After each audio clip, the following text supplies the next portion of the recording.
अज्ञे की कविता है यह दीप अकेला। यह दीप अकेला अज्ञे की कविता अपने आप में बहुत ही विशिष्ट है, क्योंकि ये कविता हमें बताती है कि कैसे हर व्यक्ति अकेला अपना महत्व नहीं रखता। उसका महत्व होता है तब जब वो समाज से जुड़ जाता है, क्योंकि बिना समाज के तो किसी भी व्यक्ति का कोई महत्व नहीं है। मान लीजिए मैं एक टीचर हूँ, एक अध्यापक हूँ, और मेरे लिए स्टूडेंट ही ना हो तो मेरे टीचर होने का कोई फ़ायदा नहीं है। या कोई डॉक्टर है, उसको मरीज़ ना मिले तो उसके डॉक्टर होने का कोई फ़ायदा नहीं है। ठीक वैसे ही किसी भी व्यक्ति के गुणों का तब महत्व है जब वो समाज के साथ हो, ना कि समाज से कहीं जा कर के अलग हो गया हो। तो एक तरीके से देखें तो ये कविता एक व्यक्ति और एक समाज के संबंधों की पड़ताल करती है। ये पता करती है कि आखिर एक व्यक्ति का होना और एक समाज में उसकी स्थिति का होना कितना जरूरी है। स्पष्ट है कि दीपक यहाँ पर असल में एक व्यक्ति का प्रतीक है, और दीपकों की पंक्ति यानी कि दीपकों का समूह एक समाज का प्रतीक है। और अज्ञे की ये कविता तत्समी खड़ी बोली में लिखी गई है। अज्ञे जो कि आधुनिक युग के बहुत ही प्रसिद्ध कवि हैं। यदि आपको याद ना हो तो मैं एक बार याद दिला दूं कि अज्ञे का पूरा नाम सच्चिदानंद हीरानंद वात्स्यायन अज्ञे है। चलिए इस कविता को पढ़ना शुरू करते हैं।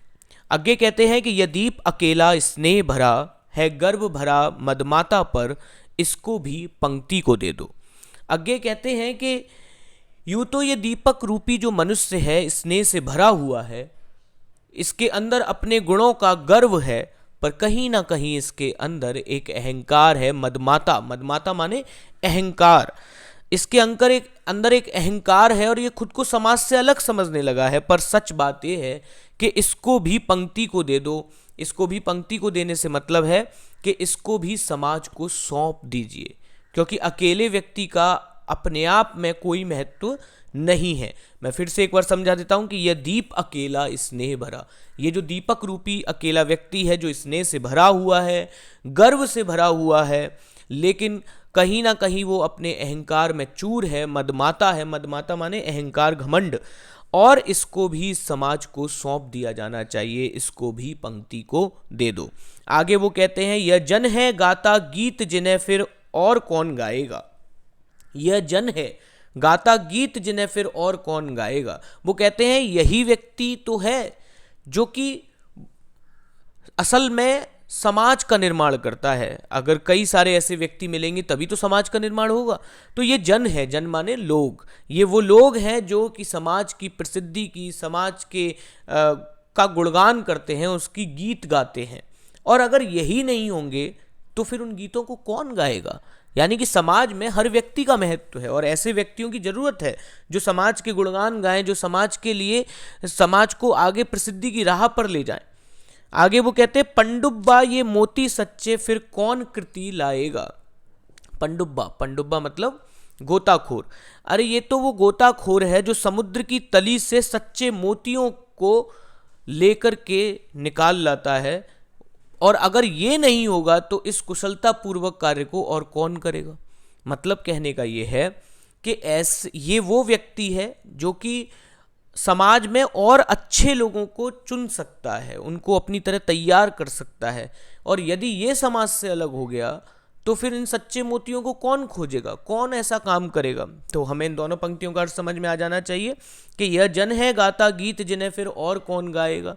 ये वो व्यक्ति है जो समाज के लिए प्रसिद्धि के गीत गाता है, सुंदर सुंदर गीत गाता है, और यदि यही नहीं होगा तो फिर और कौन उन गीतों को गाएगा। और ये वो गोताखोर है जो समाज से सच्चे मोतियों को चुनता है, मतलब ऐसे लोगों को चुनता है जो वास्तव में समाज के काम आ सकते हैं। यदि ये समाज से दूर हो गया तो फिर उन सब कामों को कुशलता पूर्वक, कृति माने कुशलता पूर्वक उन कामों को कौन करेगा। आगे फिर वो कहते हैं यह समिधा ऐसी आग हटीला बिरला सुलगाएगा। पहले तो हमें समिधा समझ लेना है। समिधा असल में उस सामग्री को कहते हैं जो अक्सर करके हम हवन में इस्तेमाल करते हैं। आप लोग घरों में हवन करते होंगे, या जिन्होंने भी देखा होगा, नहीं भी होता हो घर में, तो उन्होंने देखा होगा कि स्वाहा करते हुए एक सामग्री डाली जाती है, उसी को संस्कृत में या तत्सम में समिधा बोला जाता है। वो कहते हैं कि ये तो वो सामग्री है हवन की जो कि आग को सुलगा देती है। और अगर ये नहीं होगा तो फिर ऐसी आग को और कौन, बिरला, बिरला माने दुर्लभ, यानी बिरला माने जिसके जैसा कोई और ना हो, तो वो कौन इसको सुलगाएगा। हठीला माने अपने दृढ़ निश्चय पे अड़ा रहने वाला। तो वो कहते हैं कि ये व्यक्ति तो ऐसी समिधा के समान है, और अगर ये समाज में नहीं होगा तो इस समाज के अंदर जो आग लाने का काम है, कुछ नया करने का जो उत्साह है, वो और कौन लाएगा, वो कोई नहीं सुलगा पाएगा। इसलिए इस व्यक्ति का समाज में होना बहुत जरूरी है। इसीलिए इस व्यक्ति को इस समाज की पंक्ति को दे देना बहुत जरूरी है। फिर वो कहते हैं यह अद्वितीय, यह मेरा, यह मैं स्वयं विसर्जित। वो कहते हैं यह अद्वितीय है, ये सबसे अलग है, यह मेरा अपना है, और यह मैं स्वयं विसर्जित, लेकिन ये कहीं ना कहीं समाज से अलग हो गया है, अब विसर्जित हो गया है, उससे दूर हट गया है। और इसीलिए वो फिर से उन पंक्तियों को दोहराते हैं कि यह दीप अकेला स्नेह भरा है, गर्भ भरा मदमाता पर, इसको भी पंक्ति को दे दो। यानी कि ये दीपक रूपी जो मनुष्य है, जो स्नेह और प्रेम से भरा हुआ है, जिसमें अपने गुणों का गर्व है, लेकिन अहंकार की वजह से कहीं ना कहीं छिटक करके दूर हो गया है, इसका भी जरूरत है कि इसको दीपों की पंक्तियों में शामिल कर लिया जाए, मतलब कि समाज में इसको फिर से वापस मिला लिया जाए। तो ऊपर की 4 पंक्तियों में हमने देखा कि किस तरीके से लेखक ने बताया कि ये एक गीत के समान है। वो व्यक्ति है जो गीत गाता है, जो समाज को आगे ले जा सकता है, उसकी प्रसिद्धि कर सकता है। तो ऐसे में इसके बिना कैसे काम चलेगा। फिर वो कहते हैं कि ये गोताखोर है जो सच्चे मोती चुनता है समाज से, मतलब कि ये खुद से ही ये अच्छे लोगों को चुन सकता है, उनको और ट्रेंड कर सकता है, और अगर ये समाज में नहीं होगा तो ये कौन करेगा। तीसरी पंक्ति में वो कहते हैं कि ये यज्ञ की उस सामग्री के समान है जो समाज में नई चेतना को जगाता है, समाज में नए प्रश्नों को उठाता है, क्योंकि आग जलाने से मतलब है कुछ नया पैदा करना समाज में, उसकी अंदर लोगों के मन में आग पैदा करना। तो वो कौन करेगा, ऐसा तो ये विरला है, विरला मतलब इसके जैसा कोई और नहीं है, और ये अद्वितीय है, ये मेरा अपना है, लेकिन ये इस समय समाज से विसर्जित हो गया है, तो इसको फिर से वापस लाने की हमारी जिम्मेदारी है। तो ये इसका अर्थ है। देखिए, प्रसंग में मैं पहले ही बता चुका हूँ, यदि इस कविता की व्याख्या आती है आपके सामने तो आप प्रसंग में यही लिखेंगे मनुष्य और समाज में उसके महत्व की चर्चा की गई है। व्याख्या मैंने आपको इस पूरे की बताई दी। यदि मैं इसके विशेष की तरफ चलता हूँ तो जैसे कि मैंने आपको बताया ही शुरू में, पहला बिंदु आप देखें विशेष में कि भाषा जो है वो तत्समी खड़ी बोली है। तत्समी मतलब ऐसी भाषा जिसमें संस्कृत के शब्दों का प्रयोग ज़्यादा होता है। जैसा कि मैंने दूसरा पॉइंट जो यहाँ पर है वो आप देख ही रहे हैं कि दीप एक प्रतीक है मनुष्य का, इसलिए यहाँ पर लक्षणा शब्द शक्ति है। देखिए, लक्षणा शब्द शक्ति जो होती है, शब्द शक्ति असल में 3 होती है, अविधा, लक्षणा और व्यंजना। लक्षणा वो शब्द शक्ति है जिसमें प्रतीकों के माध्यम से किसी बात को कहा जाता है। तो चूंकि यहाँ पर दीप एक प्रतीक है तो इसलिए लक्षणा शब्द शक्ति है। एक जगह आया था कि कौन कृति लाएगा, है ना, जो गोताखोर या जो एक पंडुब्बा वाली जो पंक्ति आई थी, वहां पर अनुप्रास अलंकार है। और इस तरह की कविताओं में चूंकि छंद असल में नहीं होता पर एक लय बनी रहती है, तो ऐसे छंदों को हम मुक्त छंद कहते हैं। और इसका हम विस्तार से जिक्र करेंगे सरोज स्मृति में, जहाँ निराला ने मुक्त छंद की स्थापना की है, पर अभी हम अज्ञे को पढ़ रहे हैं, तो यहाँ पर हमें समझ लेना चाहिए कि मुक्त छंद इसमें दिया गया है। तो ये इसका विशेष हो गया। आगे बढ़ते हैं कविता में। वो कहते हैं कि यह मधु है स्वयं काल की मौना का युग संचय। देखिए, मधु, मधु माने शहद, काल माने समय, मौना माने टोकरी, और युग संचय मतलब जो समय के साथ जो कुछ भी इकट्ठा किया गया हो। तो वो कहते हैं कि जिस तरह से शहद को बनने में बहुत समय लगता है, वैसे ही ये व्यक्ति वास्तव में शहद के समान है, और इसने स्वयं को समय के साथ समय की टोकरी में संचित किया है। मतलब कहने का ये है कि इसने अपने साथ बहुत सारे अनुभवों को जोड़ा है, इसने अपनी जिंदगी में बहुत कुछ देखा है। जैसे शहद समय के साथ इकट्ठा होता है, इसी तरीके से इसने भी अपने जीवन में अनुभवों को समय की टोकरी में समय के साथ इकट्ठा किया है, युग संचय किया है उनका। तो ये पहली पंक्ति का मतलब हुआ। दूसरा वो कहते हैं यह गोरस जीवन काम धेनु का अमृत पूत पे। गोरस मतलब घी या मक्खन को कह सकते हैं। जीवन कामधेनु मतलब जीवन रूपी जो कामधेनु गाय है। कामधेनु गाय एक ऐसी गाय है जो हमेशा दूध दही देती है। वैसे ही जीवन रूपी यहाँ कामधेनु गाय है, तो जीवन को कामधेनु से तुलना की गई है। और अमृत पूत पे, और ये ऐसा पुत्र है जो अमृत रूपी दूध के समान है। तो यहाँ पर देखा जाए तो सीधे सीधे कवि जो अज्ञे हैं वो कह रहे हैं कि यह वास्तव में जीवन रूपी कामधेनु से निकले हुए उस अमृत रूपी दूध से बने हुए घी और मक्खन के समान है, अर्थात इसने स्वयं को बहुत निचोड़ा है, बहुत मथा है। आप ध्यान रखिए कि घी और मक्खन निकालने के लिए दूध को बहुत ज़्यादा मथा जाता है, यानी इसने अपने ऊपर बहुत मेहनत की है, यानी कि ये बहुत विशिष्ट है। और ऐसे व्यक्ति की समाज में बहुत जरूरत है, क्योंकि इसके बिना फिर कैसे जीवन चलेगा, इसके बिना समाज कैसे चलेगा। जीवन तो चलेगा पर इसके बिना समाज कैसे चलेगा। और मैं फिर से आपको ध्यान दिलाऊं, यहाँ जीवन की तुलना कामधेनु से की गई है और इस पुत्र की तुलना अमृत पूत पे से की गई है, यानी अमृत रूपी दूध से की गई है। तो जब ऐसी तुलना की जाए तो तुलना के हमें हमेशा से पता है कि 3 अलंकार होते हैं, उपमा, रूपक और उत्प्रेक्षा। जब तुलना सीधे सीधे की जाए और बिना किसी शब्द की सहायता की जाए तो वहां रूपक अलंकार होता है। अब जीवन की तुलना कामधेनु से की गई, सीधे सीधे की गई, तो रूपक अलंकार है। अमृत पूत पे में भी रूपक अलंकार है। खैर, इसकी बात हम विशेष में भी करेंगे। तो ये 2 पंक्तियां हमने समझी। पहली है कि ये वो शहद है जो स्वयं जिसने अपने आप को समय की टोकरी में इकट्ठा किया है, मतलब खुद इसके पास बहुत सारे अनुभव हैं जीवन से संबंधित जो कि लोगों के और समाज के काम आ सकते हैं। पहली पंक्ति का अर्थ हुआ। दूसरी पंक्ति का अर्थ है कि यह गौरस है जीवन कामधेनु का अमृत पूत पे, यानी कामधेनु रूपी जो जीवन है उससे जो निकलने वाला दूध है, यानी कि जो जीवन के संघर्ष हैं उससे निचोड़ करके जो दूध और दही और मक्खन बनता है, मक्खन और घी बनता है, गोरस जिसे बोलते हैं, ये वो है। मतलब कि ये इसने अपने आपको बहुत ज़्यादा मथा है, बहुत ज़्यादा अपने ऊपर मेहनत की है।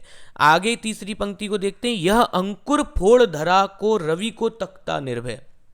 अंकुर होता है बहुत छोटा सा हिस्सा। जब कोई बीज हम जमीन में डालते हैं और जब बहुत छोटा सा कुल्ला फूटता है, बहुत छोटा सा पौधा निकलता है, तो उस पहले पौधे की पहली उसको जीवन को हम अंकुर कहते हैं। तो वो कहते हैं यह अंकुर फोड़ धरा को, धरा माने धरती को, रवि माने सूर्य और निर्भय माने बिना किसी डर के। अरे ये तो वो छोटा सा अंकुर है जो जमीन को तोड़ करके सूर्य को बिना किसी डर के ताकने की हिम्मत रखता है। मतलब है तो ये जरा सा, पर इसके सपने बहुत बड़े बड़े हैं। और आगे वो कहते हैं यह प्रकृत, कि यह खुद प्रकृति के द्वारा बनाया गया है, स्वयंभू अपने ही दम पर बना हुआ है, ब्रह्म के समान है, ईश्वर के समान है, क्योंकि हर व्यक्ति में ईश्वर का अंश है, ये अज्ञे मानते हैं। और अयुत माने जिसके जैसा कोई दूसरा नहीं है, इसको भी शक्ति को दे दो, और इसको भी ऐसे इस व्यक्ति को समाज की शक्ति को सौंप दिया जाना चाहिए, क्योंकि समाज को इसकी बहुत जरूरत है। मैं फिर से इस अंतिम 2 पंक्तियों का अर्थ कर देता हूं। यह प्रकृत स्वयंभू ब्रह्म अयुत, इसको भी शक्ति को दे दो। यह प्रकृति में स्वयं अपने दम पर बना हुआ ब्रह्म के समान, यानी ईश्वर के समान, और जिसके जैसा कोई दूसरा नहीं है, इसको भी समाज की शक्ति को सौंप दिया जाना चाहिए। और फिर से वही 3 पंक्तियां जो बार बार लय बन करके इस पूरी कविता में आ रही हैं कि ये जो अकेला दीप है, जो स्नेह से भरा हुआ है, गर्व से भरा हुआ है, परंतु जो अपने अहंकार, अपने मद की वजह से समाज से अलग हो गया है, इसको भी पंक्ति को दे दो, मतलब इसको भी समाज को सौंप दो। प्रसंग यहाँ पर भी वही चल रहा है। देखिए, जब भी कोई व्याख्या आती है, मैं फिर से आपको याद दिला दूँ, कोई भी व्याख्या पेपर में जब आएगी तो आपको सबसे पहले संदर्भ लिखना होता है, जिसमें ये बताना होता है कि ये किस पुस्तिका से, किस पाठ से और किस लेखक की कविता है। उसके बाद आप प्रसंग बताते हैं। प्रसंग में आप बताते हैं कि इसमें क्या कहा गया है। तो प्रसंग मैंने इसके नोट्स के सबसे ऊपर वाले हिस्से में बता दिया, वो पूरी कविता में वही प्रसंग रहेगा कि मनुष्य के और समाज में उसके महत्व को इसमें स्थापित किया गया है या बताया गया है। और फिर विशेष की बात आती है। इस वाली जो हमने अभी जो पंक्तियां पढ़ी हैं, इनका विशेष देख लेते हैं। बात वही है, भाषा तत्समी घड़ी बोली है, पहला बिंदु। दूसरा, फिर से वही, चूंकि दीपक यहाँ मनुष्य का प्रतीक है, इसलिए लक्षणा शब्द शक्ति है। और जैसा कि मैंने आपको बताया कि जीवन कामधेनु और अमृत पूत पे में रूपक अलंकार है, क्योंकि सीधी सीधी तुलना है। ये बहुत आराम से आप अगर इसको समझ लेंगे तो आपको कुछ भी रटने की जरूरत नहीं है। और मुक्त छंद का प्रयोग है वो पहले ही बताया, तो 3 बिंदु तो वही हैं जो पहले हैं, बस एक ये नया जुड़ा कि जीवन कामधेनु और अमृत पूत में रूपक अलंकार है। आगे बढ़ते हैं, कविता के अंतिम चरण की तरफ आगे बढ़ रहे हैं। यह वह विश्वास नहीं जो अपनी लघुता में भी कांपा। ये जो दीपक रूपी व्यक्ति है इसमें इतना आत्मविश्वास है कि अपनी लघुता, अपने छोटेपन में भी ये कभी कांपा नहीं है। कांपा नहीं मतलब डरा नहीं है, मतलब ये जानता है कि पूरे ब्रह्मांड में इसकी कोई औकात नहीं है, पर फिर भी ये अपनी हिम्मत की वजह से कभी कांपा नहीं है, अपने आत्मविश्वास की वजह से कभी कांपा नहीं है। फिर वो कहते हैं वह पीड़ा जिसकी गहराई को स्वयं उसी ने नापा, और यह वो पीड़ा के समान है जिसकी गहराई को स्वयं उसी ने नापा है। देखिए इस लाइन को हमको थोड़ा समझ लेना है। अक्सर करके क्या होता है, जो व्यक्ति जिस पीड़ा से गुजर चुका होता है, जिस दर्द से गुजर चुका होता है, पीड़ा मतलब दर्द, वही उस दर्द की गहराई को समझ भी पाता है। जैसे यदि किसी व्यक्ति ने अगर अभी तक अपने माँ बाप को जीवन में खोया नहीं है तो वो दूसरे के इस दर्द को उस तरीके से नहीं समझ पाएगा, क्योंकि इस दर्द को वही समझ सकता है जो इस दर्द से गुजर चुका है। तो वह पीड़ा जिसकी गहराई को स्वयं उसी ने नापा, यानी कि जो पीड़ा को भोगता है वही उसको ज़्यादा आसान गहराई से समझ सकता है। गहराई का मतलब है अंदर तक उसको पूरी तरह संवेदनशीलता से महसूस कर पाना। तो यही वो कह रहे हैं कि ये वो पीड़ा है, इसने अपनी पीड़ाओं को बहुत गहराइयों से भी नापा है, समझा है, महसूस किया, और इसीलिए ये दूसरों के प्रति बहुत ज़्यादा संवेदनशील है। फिर वो कहते हैं आगे की 2 पंक्तियों में देखेंगे, गुस्सा अपमान अवज्ञा के धुंधुआते कड़वे तम में। गुस्सा माने निंदा, अपमान आपको पता ही है, अवज्ञा का मतलब होता है कि जब कोई आपकी बात ही ना माने। धुंधुआते कड़वे तम में, धुंधुआते मतलब जो आंखों को जो धुएं की समान लगे या फिर जिसमें कुछ दिखाई ना दे। कड़वे तम माने अंधेरा, कड़वे माने घना। तो घने अंधेरे में यह सदा द्रवित चिरजाग रूक अनुरक्त नेत्र, यह सदा द्रवित, द्रवित माने जिसका मन द्रवित रहता है या जिस कह सकते हैं जो बहुत ही भावुक है। चिर जागरूक, चिर माने हमेशा, जागरूक रहना मतलब कि जो सदा जागरूक रहता है। अनुरक्त नेत्र, अनुरक्त माने प्रेम से भरे हुए, नेत्र माने नेत्र, तो प्रेम से भरे हुए नेत्र।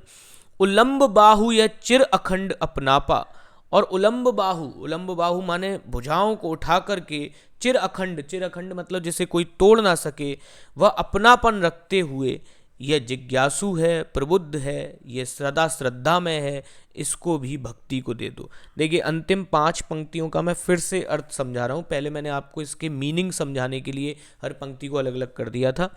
अब देखते हैं गुस्सा, तीसरी लाइन से फिर से ध्यान देंगे कि गुस्सा अपमान अवज्ञा के कड़वे धुंधुआते कड़वे तम में, निंदा अपमान और लोगों की इसकी बात ना मानने के इस घने अंधेरे में भी यह व्यक्ति सदा भावुक बना रहता है, यह सदा द्रवित चिर जागरूक बना रहता है, लोगों के प्रति जागरूक है, इसकी आंखों में लोगों के प्रति प्रेम बना रहता है, अनुरक्त नेत्र, और यह सदा अपनी बाहों को उठा करके, उलंब बाहु, यह चिर अखंड अपनापा, और ये अपनापन इसके मन से कभी टूटता नहीं है, चिर अखंड है, यानी लोगों के प्रति इसके मन में अपनापन बना रहता है। यानी कहने का मतलब यह है कि एक तरफ इसका निंदा हो रही है, अपमान हो रहा है, लोग इसकी बात नहीं मान रहे, ये उस अंधेरे से घिरा हुआ है, पर फिर भी इसके मन में दूसरों के प्रति भावुकता है, जागरूकता है, अनुरक्त नेत्र यानी प्रेम है, और ये अपनी बाहों को उठा करके उनके प्रति अपने अपनेपन का पूरी तरीके से प्रदर्शन करता है। तो ये इसी व्यक्ति के बस की बात है, और ऐसे व्यक्ति की समाज को और भी ज़्यादा ज़रूरत है। इसीलिए वो कहते हैं आगे अंतिम 2 पंक्तियों पे चलते हैं, जिज्ञासु प्रबुद्ध सदा श्रद्धा में। ऐसा व्यक्ति जो जिज्ञासु है, कुछ नया जानना चाहता है, जिज्ञासु मतलब जिसमें क्यूरियोसिटी हो, हर चीज़ को जान लेने की, समझ लेने की। प्रबुद्ध मतलब जो बुद्धिमान है, बहुत ज़्यादा ज्ञान से भरा हुआ है और लोगों के प्रति श्रद्धा से भरा हुआ है, सदा श्रद्धा में। इसको भक्ति को दे दो, इसको इस समाज की भक्ति को दे दो, मतलब कि इसको इस समाज में जो भक्ति का भाव है, जो एक दूसरे के प्रति कुछ काम करने का भाव है, उस भाव को इसको व्यक्ति को समर्पित कर देना चाहिए। अर्थात इस व्यक्ति की अपने आप में कोई इतनी बड़ी सत्ता नहीं है जितनी सत्ता इसकी समाज के साथ है। कहने का मतलब वही है कि आगे बार बार इस कविता में यही कह रहे हैं कि कोई भी व्यक्ति अकेला उतना महत्व नहीं रखता जितना महत्व उसका समाज में जुड़ करके हो जाता है। कहते हैं ना कि अकेली बूंद कभी सागर का निर्माण नहीं करती, सागर के लिए तमाम अरबों खरबों और न जाने कितनी ही असंख्य बूंदों की जरूरत पड़ती है। वैसे ही एक व्यक्ति चाहे कितना ही गुणी हो, वो यदि समाज से अलग है तो उसका कोई भी फायदा नहीं है। तो ये अंतिम था और इसमें भी हम विशेष को देख लेते हैं। भाषा हमेशा की तरह तत्समी खड़ी बोली है, लक्षणा शब्द शक्ति है और मुक्त छंद है। वही तीन बिंदु जो पहले थे वही इसमें है। हमें जब भी व्याख्या करनी होती है हम संदर्भ लिखते हैं, प्रसंग लिखते हैं, व्याख्या लिखते हैं और विशेष लिखते हैं। इन बातों का हमेशा ध्यान रखना है। और ये पाठ इसी के साथ हमारा समाप्त हुआ। उम्मीद है कि आपको ये व्याख्या समझ में आई होगी। यदि समझ में आई है तो लाइक और कमेंट जरूर करें और अपने दोस्तों के साथ भी शेयर करें। और यदि सब्सक्राइब नहीं किया तो सब्सक्राइब जरूर कर लें। धन्यवाद।